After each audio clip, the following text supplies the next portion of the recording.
Guys, ഇന്നാണ് പോലും നല്ല കട്ട പോസ്റ്റ് ആരുമില്ല. പ്രത്യേക പള്ളി പോയി എങ്കിലും പരീക്ഷിച്ച് നോക്കണല്ലോ. അതിൽ തന്നെ വാക്ക് നല്ല ചക്ക കിട്ടും. പഴഞ്ചക്ക ഫേവറേറ്റ് ആണ് ഗായ്സ്. എങ്ങനെ തിന്നാണ്ട് പിടിച്ച് നിന്നാണ്. പിന്നെ ഒറ്റൊന്നും ബാക്കി ഉണ്ടാവില്ല. ലാസ്റ്റ് കുരുകൊണ്ട് അപ്പം ഉണ്ടാക്കണം. വലിച്ചു നിന്നില്ല. നമുക്ക് തുടങ്ങും. മിക്സിയിലിട്ട് പേസ്റ്റ് രൂപത്തിലാക്കിയിട്ട് വരാം. അപ്പൊ ഗൈസ് നല്ല പേസ്റ്റ് രൂപത്തിൽ കിട്ടിക്ക്. ഇതിൽ ഞാൻ മിക്സ് ചെയ്യുമ്പോൾ കുറച്ച് പഞ്ചസാര ആഡ് ചെയ്തിട്ടോ. ഇനി മൈദ ആഡ് ചെയ്യാം. കറക്റ്റാണോ എന്ന് അറിയില്ല, എന്റെ ഇഷ്ടത്തിന് അടി ചേർക്കാം. നെക്സ്റ്റ് ന്യൂട്ടലല്ല ഗൈസ്, ഇതിലാണ് എന്റെ ഉമ്മാന്റെ ഉപ്പ് ചേർക്കണം. ഇനി സ്വല്പം ഉപ്പ് ഏലക്ക പൊടിച്ചത് ആഡ് ചെയ്യാം. മിക്സ് ചെയ്യാം. നമ്മൾ ഇതിൽ മൈദ പോരാതെ ആഡ് ചെയ്തിക്കണം.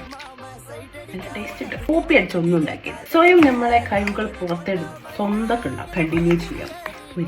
അവിടെ അതേ കാണും. വെളിച്ചെണ്ണുള്ള ഗൈസ്, ഓയിലില്ല. വെളിച്ചെണ്ണ കാണും. എന്ത് പൈസ കൂട്ടി നമ്മൾ മെച്ചന്മാരെങ്ങനെ ജീവിക്കും? ഇത്രയായിട്ട് ഓയിലില്ലാതെ വിചാരം പൊരിക്കാൻ എടുക്കാൻ പറ്റില്ലല്ലോ. അപ്പൊ തന്നെ ഗൈസ് ചട്ടി വെക്കുക. വെളിച്ചെണ്ണയ്ക്ക് നല്ലോണം ചൂടാവും. ചൂടായിക്കുന്ന ഓരോ സ്പൂണ് വീതം ആഡ് ചെയ്യാം. നമ്മളെ ചാക്കപ്പം റെഡി ആയിട്ടുണ്ട്. അങ്ങനെ പലതുണ്ടോ. ഇന്നത്തെ പരിപാടി ഇത്രയേ ഉള്ളൂ. തിന്നു തരാം. Okay, bye bye.